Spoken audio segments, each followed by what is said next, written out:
Did you put in that long order? Yeah. Ah! Damn it! Ah! There's glass in my eye! Oh! Son of a bitch! 2 hours later.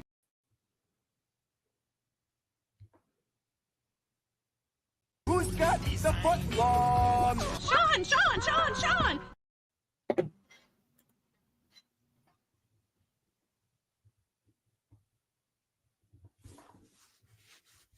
Okay, cheese. Carnomaly, really? I said before, I'm on TIFFs. Wow. You're going to put those scammers on? Well, actually, someone was asking about them. And Bozak was asking about it. But no, they are out to pasture. Wow. No, they're too broke to pay lawsuits that they're... That was sad. That was very sad, Mhm. Even my kids were sad about that. Because they really came across as just nice folks, and Yeah. that Oh, was they're Christians. that was the grift, man. They're waving their Christian flag. Yeah. Bad guys. Yeah. Anyway, did you watch some of that video? Like, what did you think of that? I did not know what to think of that. I was like, okay, that's all that. And then, I don't know. It's almost too much. Which Is video? it true? Is it not true? Is that all really happening? Which video? There's so much old stuff on here. No, what I just played of us leaving.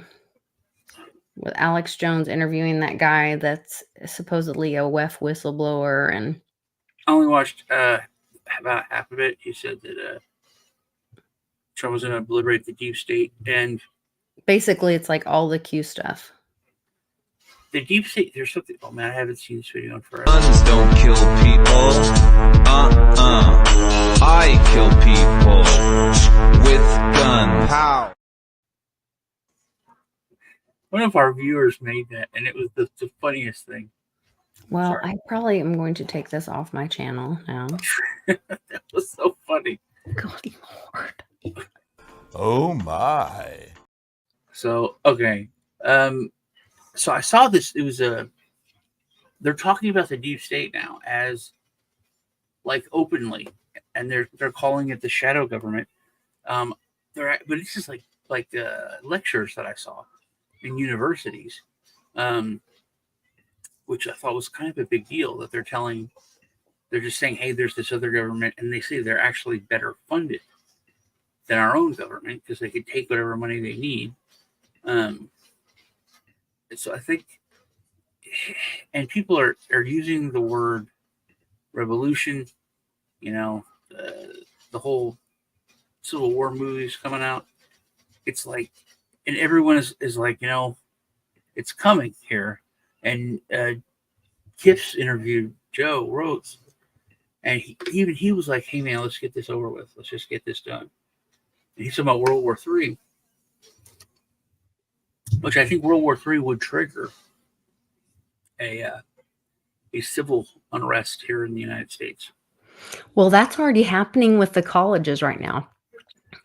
Did you see where the colleges are having these big tent camps in protest against Israel, and they're freaking out and having to call in the police and whatever, and I don't know, it's like a thing. Yeah, it's getting huge, but I still don't understand. Hold on. We're getting really close. I am. We are.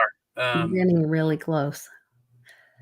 I kind of am on the side of Tom. I'm totally not. I know you're not. Yeah.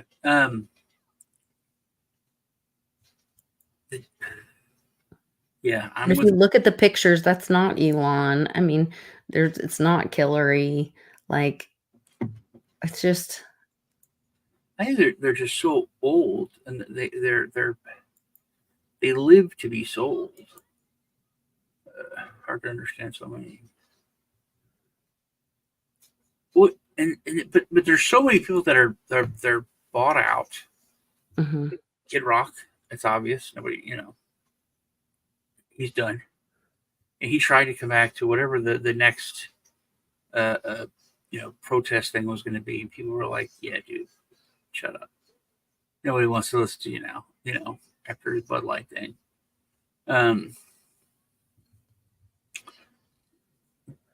But it's weird how you can say, "Hey, doing that is wrong." They're like, "Oh, you're an anti-Semite." I'm like, "No, I'm just saying that you don't have the moral high ground anymore." There's one of those. I don't think there's any way that Israel could say they have the moral high ground ever again. They have for decades, but I don't see how they could ever say that they have it now after what they're doing and they've admitted to doing. Mm-hmm. It is awful. But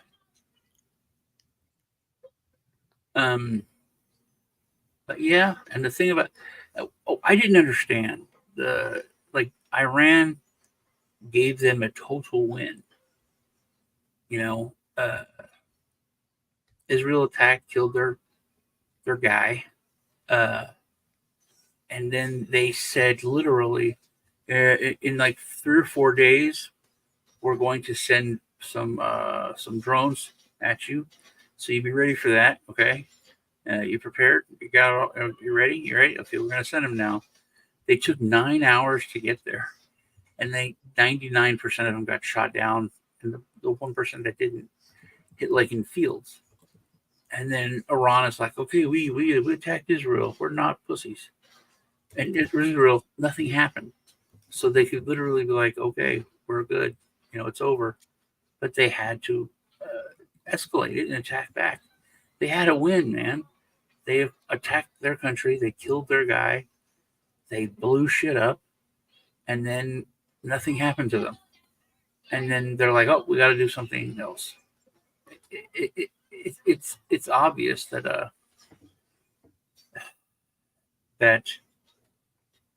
they want escalation there in the region. They're flaunting that. I did see one creepy thing that I could play. Evoludio, try to email me at litecoinlisa2@gmail.com. Let me see if I can do this.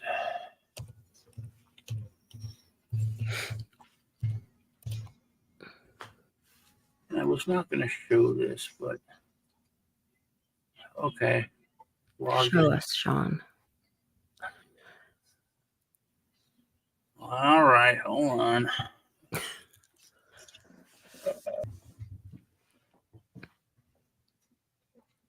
Is this the right one? Let me see here. And today was the end of Passover at I think 2:00 Eastern.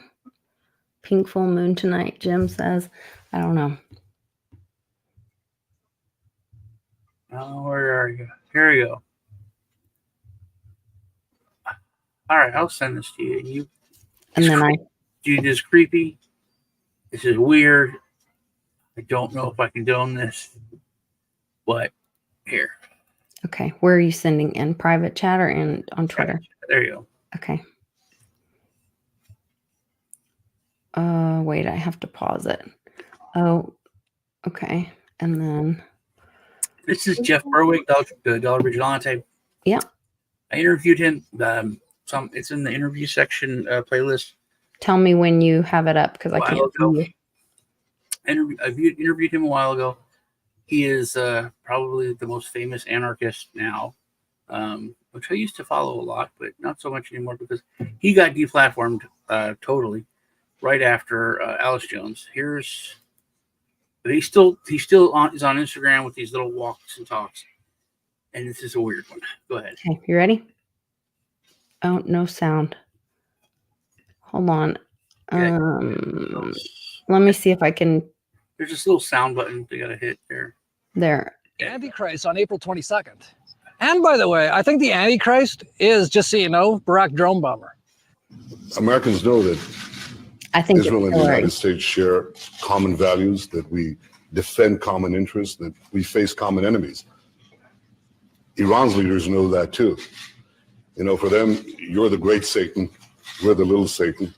For them, we are you and you're us. And you know something, Mr. President? At least on this last point, I think they're right. We are you and you are us. We're together. Did Jesus really reveal the name of the Antichrist? I will report the facts. You can decide. In Luke chapter 10, verse 18, Jesus said these words, "And he said unto them, I beheld Satan as lightning falling from the heavens." These words are written in Greek and translated to English. However, Jesus spoke these words originally in Aramaic, which is the most ancient form of Hebrew. As you know, the Old Testament was written in Hebrew. So what are the words for lightning and heights or heavens in Hebrew? From the Strong's Hebrew Dictionary, word number 1299, a primitive root word meaning to lighten or lightning or to cast forth, the word is barak. So lightning or a flash of light in Hebrew is pronounced barak or barak. Now consider this amazing fact. The book of Isaiah is the source of origin for the Christian concept and understanding of Satan, or Lucifer, as Isaiah calls him, in chapter 14, especially in verses 12 through 19. In Isaiah chapter 14, verse 14, Lucifer, or Satan, is credited with these words, "I will ascend above the heights of the clouds. I will be like the Most High." In the verses of Isaiah that refer directly to Lucifer, several times it is mentioned that Satan has fallen from the heights or from the heavens. The Hebrew word used in this text for the heights from which Satan fell is Strong's Hebrew word 1116, pronounced Bama. Bama is most commonly used to refer to a high sacred place, as well as to the heights of the heavens or the clouds. In Hebrew, the letter wa is often transliterated as a u. Some scholars use the o for this transliteration. It is primarily used as a conjunction to join concepts together. So to join in Hebrew poetry the concept of lightning or barak and a high place like heaven or the heights of heaven, the letter u or sometimes o, the Hebrew letter wa, would be used. So barak o bama or barak u bama in Hebrew poetry, similar to the style written in Isaiah. Hmm. I thought that was interesting and weird. It's interesting and weird. But I had heard that that it was Hillary, though, that it was actually a woman because of all the Baphomet stuff. And yeah, you probably heard that from Flint. He's so obsessed with the Baphomet guy. That's his favorite one. I thought it was much more interesting though, and I talked about this for probably the past longer than that now. Geez, back like 4 years. That you remember news and how it used to be. It used to be news, remember? And news people just gave you like the news. Remember that? mm-hmm. And they wouldn't use any bad words. And then this woman called Lorraine Bobbitt did something, and that changed news. That was like a pivotal point. Do you remember that? What Lorena Bobbitt did? Yes. Yeah. But that made the word newscasters had used the word penis. Oh. And it never been said on national TV. They just never, it was like a member of something. They would use an alternate word, but they had to use the like medical word, and it was the biggest story there was, that this woman took a knife and cut off her husband's penis, and like she threw it out the car window, I believe. And then he went and picked it up, brought it back to the. I think he put it in a Slurpee, like flavored Slurpee. Brought it back to the hospital, and they sewed it back on, and it worked. This is so weird that people like if you tell this to anyone under 40, they'd be like, "You're making that up." But no, so this happened, this totally happened. But like it was weird to see Ted Koppel say penis. It was the funniest thing that ever as a kid. I was like in my late teens or early 20s when it happened. So it was like, ha ha ha, he said penis. And but that really changed things. And during the latter part of Trump's presidency, to hear deep state from a newscaster was just it's unheard of. It was, you guys are using this term and like admitting there is something, but So was it the normalizing of it to make it kind of like the Area 51 thing? Oh, it's always been there. yeah, but in hearing them admit it, it was like that slow acceptance. Like, okay, now we know that it exists, but what can you do about it? You can't do anything about it. But then people have started to connect dots, which have been in front of their face the whole time, but they're have their heads buried in the ground. But it's getting to the point now where they're getting pissed off because either The family members are dying of super cancer. the people are dying because of that's the gingivitis stuff. Mm-hmm. The people are dying because they're being lied to, but they're like, inflation is so bad, and then when they hear someone come out and say, no, it's not. Inflate. Look, this is cheap. Everything's cheap. But when they say, well, we don't take into account the price of food or gas, Mm-hmm. and look, inflation is not bad, and you as a regular person are like, that's what I'm worried about. That's what's inflating. Right. That's what That's what is hurting my family and my paycheck. Right. I have to literally, I'm making my children live like I lived in college. I lived when I was broke, We're literally eating ramen, Mm-hmm. and with like an egg in it for more protein for dinner. We're going back to that. I remember when I was a kid, my first moved out, we were super broke, and we would make this. My ex-wife would make this casserole, and it was a can of baked beans or pork and beans, right? And then the biscuit and the roll. Mm-hmm. That was one of those on all on top of the bean. It was pork and bean casserole. Mm-hmm. And literally, it was like 50 cents. If you get four of those cans for $1, it was like 4 cans of the pork and beans for $1. So it was like 50 cents, and we had a full meal. So for $2, we had like 4 meals. And then but people are starting to think that way again and are forced to do it because of the prices. And the price fluctuates so much. It's like living in a third world country. It's like living in one of those countries. The eggs thing.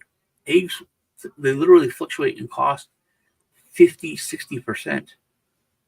Like, we have a buttload of eggs, and then all of a sudden the price drops. And like the big box of eggs I buy goes down to $9, $8.99. And then 5 days later, it's $13 now for the same thing. Those like 50 to 100% price changes within 2 weeks time or a week time. That is third world country. No one knows who's in control of the government kind of price swings. And that's what people see. And people see that, and then the government comes out and says, "Oh no, everything's fine." Well, then we have to stop listening to them. At some point, the pain will be enough that we say enough. Exactly. It is enough, and then people. That's what I was talking about. Now these people are popping their heads out, and they're like, "Okay, there is a deep state.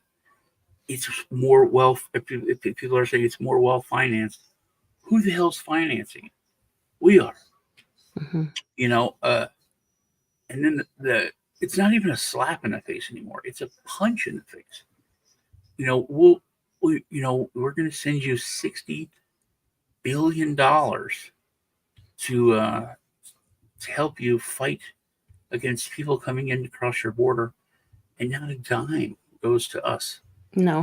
And Putin just made an announcement that he's going to destroy anything that we send, which I think that's all a show anyway. I mean, right now we're all being lied to on multiple levels. Talk about 5D chess, but this is all to crash this false system that we're living in, that we're all being stolen from. I mean, I do think that I hope the truth comes out. I hope we see that this was the greatest depression that we lived under, the greatest oppression that we lived under, and that we all can be freed from this. But we have to free ourselves. We have to seek the truth, and we have to shake this off and stop asking permission for our freedoms. And I think that's the only way out of this.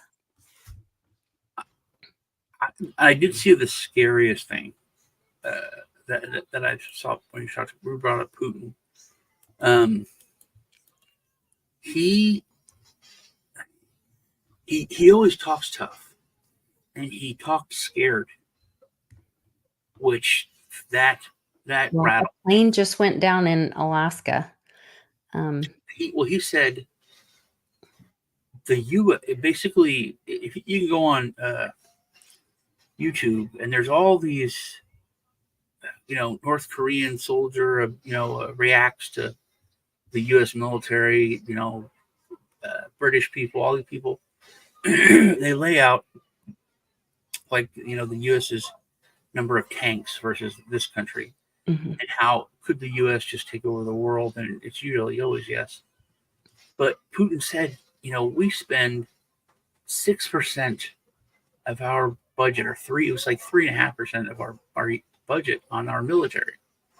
He's like, the U.S. spends 45%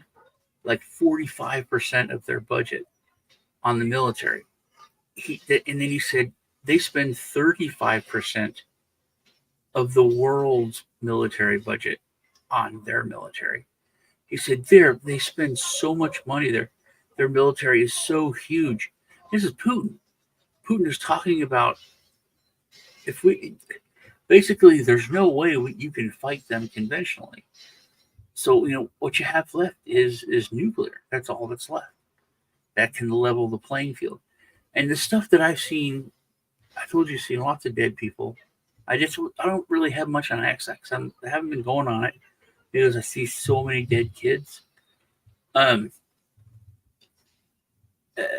was right. There's like, if there is a boogaloo, if there's a second civil war, the military is so powerful.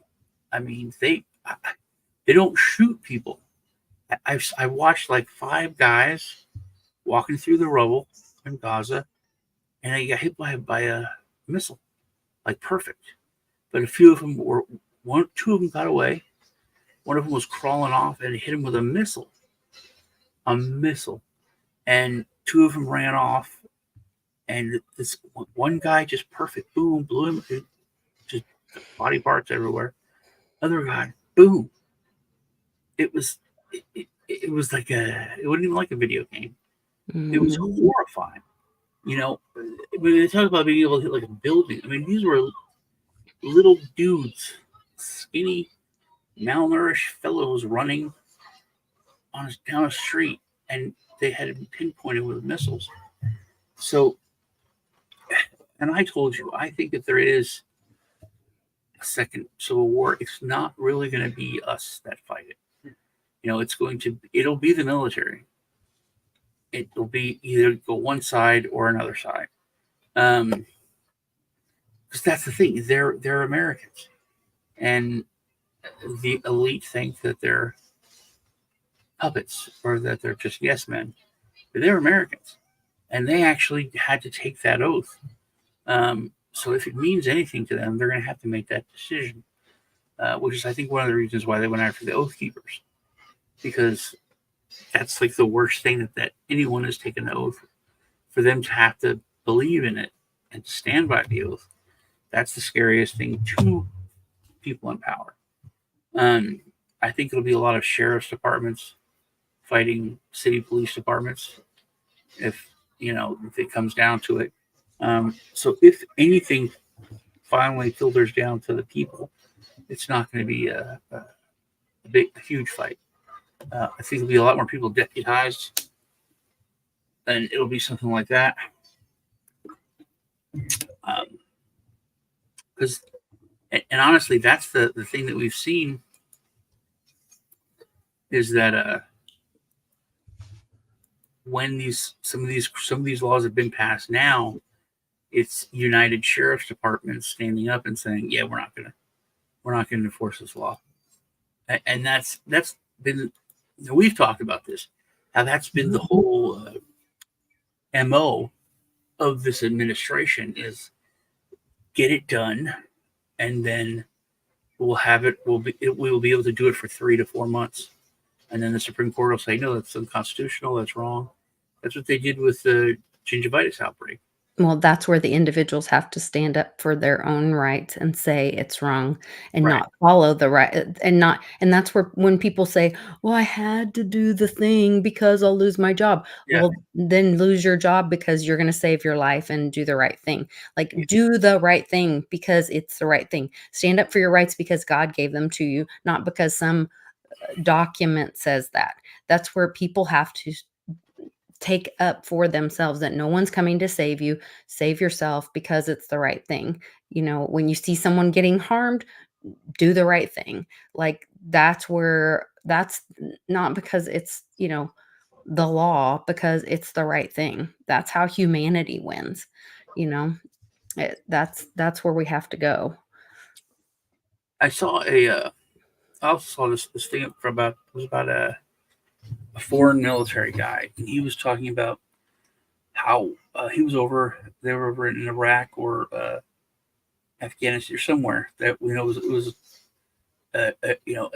what's it called, like a unified task force, but it's like 90% American or 80% American. He said if you get in trouble and you send out a distress, every foreign military power that's there, that like they would hope and pray that the Americans would take the call to come in to rescue them, because they said Americans they never cared about the main focus was, we got you, we're going to come rescue you, we're going to save you, not like, well, hold on, we're going to check on this and we don't want to break this law, or we want to worry about this and we can't. The Americans would always come in and save them, and they would always, no matter what, they would break through any line, they would do whatever it took to save the soldiers. And it blew their mind, because they're not used to that. They're used to the military being really pigeon-toed and kind of held back by the UN and basically, I think our military is so powerful. That's all we have, and that's one of the main things that I think we focused on, because we know that the petrodollar is gone. We're not going to be able to have that. Yeah, Venezuela just went to BRICS. While we were on the show on my channel, I saw that announcement come through. So there's another country going away from the US dollar. It's happening all around us. So I've got to run. We're a little bit past my time, but it's gold and silver. It's nothing I wanted to bring up. It's everyone's talking about it now. Everyone's admitting the dollar's going down. We're at a critical time in history. A critical time. One of the reasons I shave my beard. It's a great way to celebrate. All right. Well, And we had the Bitcoin halving this weekend too. So yeah, it's weird that was not this like huge of a thing. I'll play this out with this one. This is okay. one of the first memes I ever made. Excuse me, do I know you? No, but you should. I'm Satoshi Nakamoto. I see you got the Bitcoin I sent you. That was you? You sent those? What are they for? Hey. Sorry, I'm fast, like cryptocurrency.